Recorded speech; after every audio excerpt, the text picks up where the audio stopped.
masing-masing dimulai.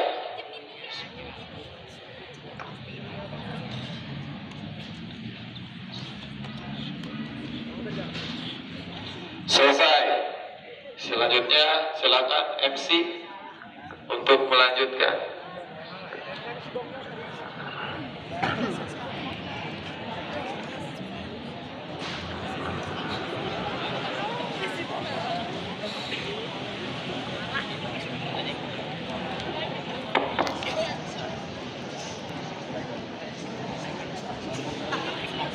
Assalamualaikum warahmatullahi wabarakatuh.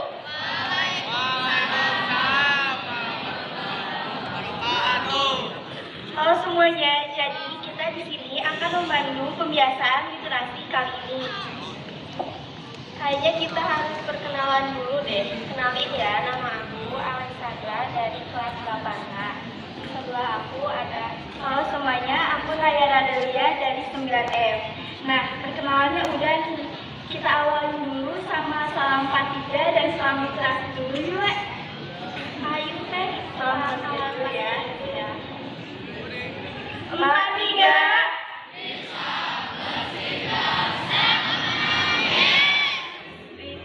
Salam 43-nya udah nih. Sekarang kita salam literasi dulu yuk. Literasi.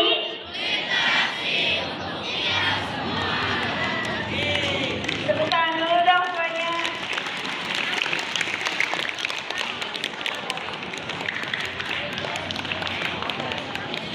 Nah, karena salamnya udah, kita lanjut ke penampilan pertama gitu. Boleh, tapi siapa yang mau tampil pertama? Katanya sih bakalan ada yang review film Tegar. Oh gitu ya, jadi kepo deh siapa yang mau tampil.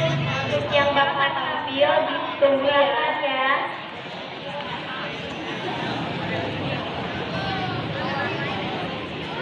Kenalan diri dulu ya.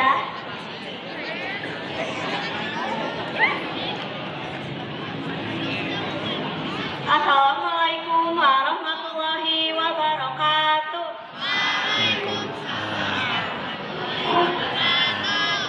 Oke, halo semuanya. Kenalin, nama aku Yusni dari kelas 8F. Di sini aku akan mereview film Tegar yang waktu itu kita tonton bareng-bareng. Di sini semuanya nonton film Tegar nggak? Nih, buat yang nonton film Tegar, ada yang tahu nggak isi dari film itu tuh apa, maknanya apa, kayak gitu. Terus menurut kalian, film Tegar itu bermakna tentang apa di kehidupan kalian? Ada yang mau maju ke depan? Oke. Boleh sok ke depan. Terus sini. Sok sini boleh. Oke, jadi film Tegar ini menceritakan tentang seorang anak yang mempunyai keterbatasan sehingga dia itu tidak diizinkan oleh ibunya untuk mengenal dunia luar. Jadi dia tuh mempunyai ruang gerak yang terbatas karena ibunya tuh merasa takut kalau Tegar mengenal dunia luar, dia tuh akan dibully, terus akan dijahati oleh orang-orang.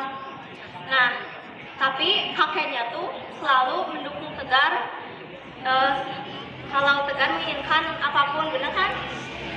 Nah, tapi di tengah cerita kakeknya tuh meninggal.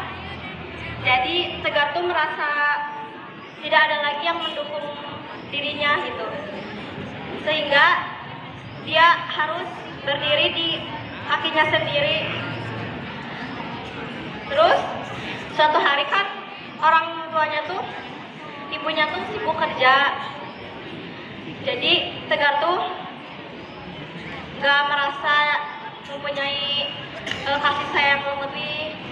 Dia gak didukung lebih oleh ibunya, ayahnya. Ninggalin dia dari waktu bayi kan. Sehingga dia tuh ingin pergi dari rumahnya.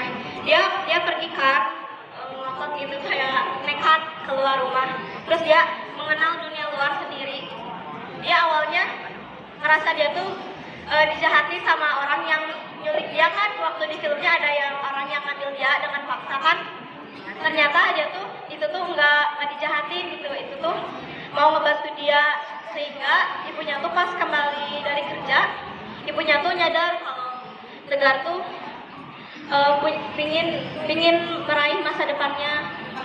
Tegar tuh pengen kayak orang-orang lain, pengen punya teman, pengen punya mimpi yang tercapai. Sehingga ibunya tuh sadar kalau anaknya tuh gak seburuk itu. Nah, jadi ibunya tuh cari Tegar dan ketemu kan di kota gitu. Akhirnya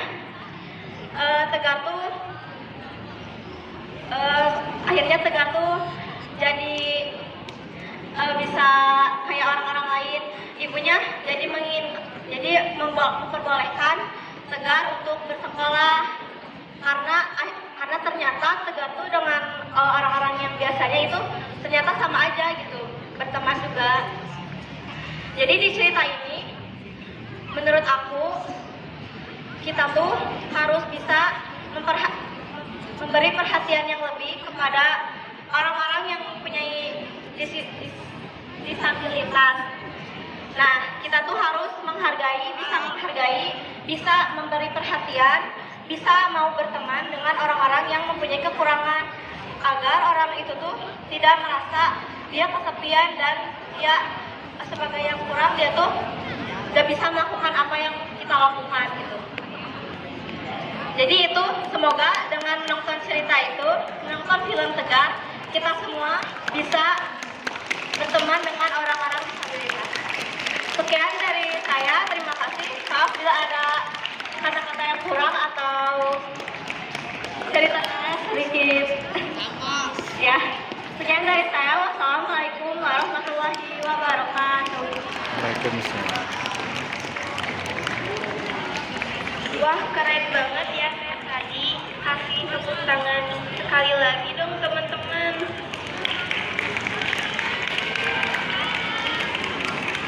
Iya nih, keren banget ya sih. Tapi emang bener sih filmnya tuh bikin terharu banget ya. Ya teh bener, filmnya mengandung makna yang bagus banget. Daripada kita kelamaan nih bahas review film Tegar, mending kita tampilin penampilan yang kedua guys. Siapa ya yang bakal tampil? Untuk yang akan tampil kami persilakan ya.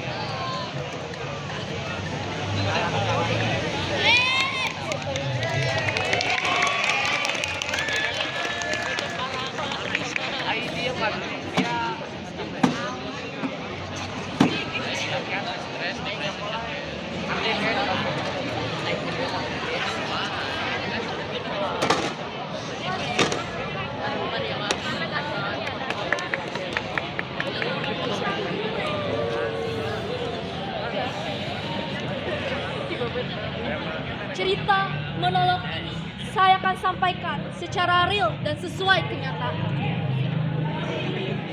Ada handphone di kepala saya.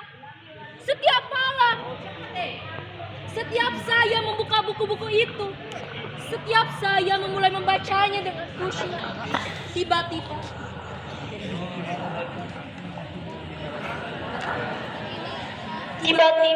terdengar suaranya. Ini semua terjadi setelah ayah mengubah aturan di rumah ini. Kamu jangan main handphone malam-malam. Baca buku-buku biar kamu tidak ada anak sukses.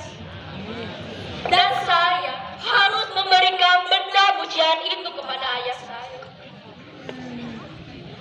Maka saya harus duduk di bangku itu.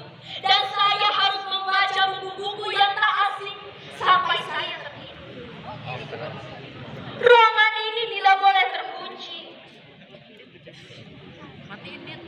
Sebelum jadwal tiba, ini peraturan kedua. Ayah atau ibu, mereka bergantian seperti tentara jaga malam, akan datang ke kamar ini 1 jam sekali untuk melihat apakah saya masih belajar atau tidak. Sebentar lagi, mungkin 10 menit atau 20 menitan lagi, mereka akan datang ke kamar ini. Tapi, sebelum hal itu terjadi, izinkan saya membagikan cerita kepada hadirin sekalian. Saya bukannya nggak berusaha, saya sudah berusaha semaksimal mungkin agar bisa membaca dengan khusyuk dan bahagia. Saya sudah baca motivasi, bahkan menurut pakar, tentang bahayanya kecanduan handphone. Tapi anehnya, hal-hal yang saya baca itu gak nempel di saya. Palingan kalau nempel bertahan 10 menit sampai 15 menit, lalu tertidur. Sedangkan kritikan tajam para pakar itu tidak mengurangi kerinduan saya sama handphone. Kalau saja mengubah diri ini semudah ceramahnya Mario Teguh, mungkin saya akan gak akan menderita ini. Apa? Saudara-saudara tak percaya saya menderita? Tak terlihat beban derita itu di wajah saya. Ini bukan acting monolog anak SMP itu, bukan. Ini real, nyata. Saya memang menderita.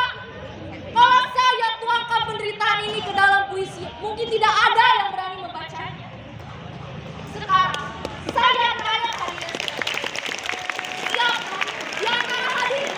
Kalian mau dan mampu berpisah dari apa yang telah menjadi bagian hidup hadirin sekalian, tanpa merasa hampa dan sepi. Sebuah handphone bukan lagi benda biasa. Ia telah menjadi bagian dari diri kita dan sangat berpengaruh bagi kita. Bayangkan, sejak kecil ia tetap menemani kita. Ya, asal kuotanya lancar dan wifi-nya mantap, pasti akan menemani kita. Makanya, kalau berpisah dengan dia, seakan melewati bertahun-tahun kesepian. Tapi setelah saya memergoki ibu dan ayah saya yang asyik bermain HP sampai larut malam, saya merasa dikhianati. Dan sejak saat itu, kemampuan saya untuk jauh sama dia semakin menurun. Dan saya sudah teramat dalam mencintainya.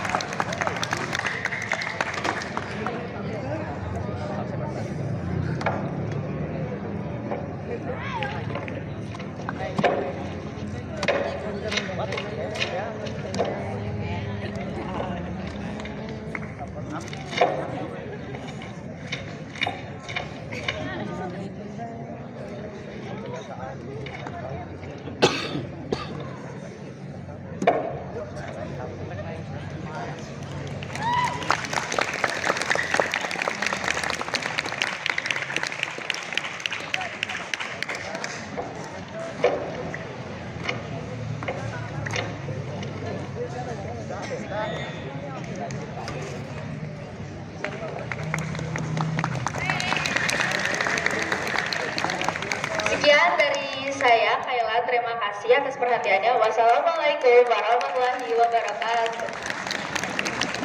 Aduh, ini mah terlalu keren. Kece abis nih Teh Kayla. Kasih tepuk tangan sekali lagi dong, guys. Boleh ya, perkenalan dulu.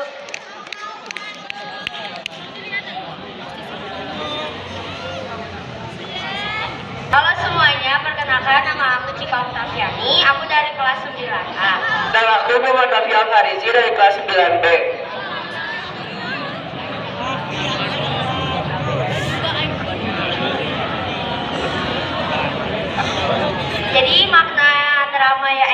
ya drama yang tadi Kayla tampilin yang aku tangkap tuh kayak kita boleh bermain handphone tapi jangan sampai terlalu sering gitu, ada batasan waktu juga. Jadi ada pembagian waktunya belajar dan waktunya bermain handphone. Kalau menurut aku, makna yang aku tangkap, Kayla tuh merasa depresi karena dikekang oleh orang tuanya, gak boleh lama-lama main HP, terus harus rajin belajar sampai malam. Terus dia merasa kecewa sama orang tuanya karena ternyata orang tuanya juga main HP sampai malam. Makasih ya, kalian tuh bisa berani nih ke depan, maju ke depan. Oke, lanjut yuk ke penampilan terakhir. Boleh biar nggak cepat ya, takutnya keburu waktunya habis. Siapa nih yang bakalan tampil? Boleh ke depan ya kalau udah siap. Ya. Boleh perkenalan diri dulu ya. Warahmatullahi wabarakatuh.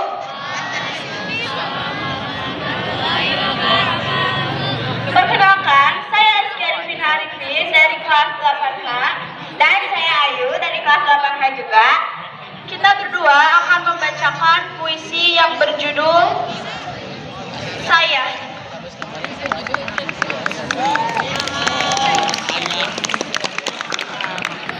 Perkenalkan, ini saya, bukan aku. Dengan sakit kronis, sebab terkena tikaman tak kasat mata yang merangkul lalu menusuk. Dengan telinga menuli, mata memejam, dan hati lebam-lebam. Mengapa? Saya yang berdarah, dia yang kamu rawat dengan cinta. Baiklah, Tuhan tahu saya dan kamu sudah usang. Hancur bahkan kamu baik seolah itu. Tapi entah kenapa di mata ini pengkhianatan selalu menjijikan. Hingga puisi ini tertulis saya, bukan aku. Terlalu akrab untuk kita yang terlalu asing. Sekian dari kami. Wassalamualaikum warahmatullahi wabarakatuh. Wah, keren banget nih Azkia sama Ayu baca puisinya. Gila nih, keren banget semua penampilan. Iya, keren-keren. Jam berapa? Oh, iya, sekarang udah 7:30 nih. Waktu kebiasaannya udah habis ya, Le? Ya, Teh, tapi sebelum ditutup, bagusnya salam 43 sama salam literasi dulu. Boleh kita salam 43 dulu ya semuanya. 43.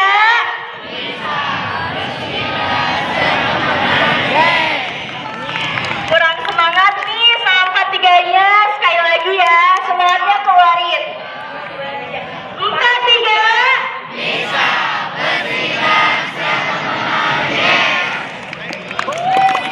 Emas. Literasi. Tepuk tangan dulu dong buat semuanya. Oke, akhirnya pembiasaan sekarang udah selesai nih. Aku Nayara, aku Alexa. Kami pamit undur diri. Wassalamualaikum warahmatullahi wabarakatuh. Ya, tepuk tangan sekali lagi buat semuanya, boleh.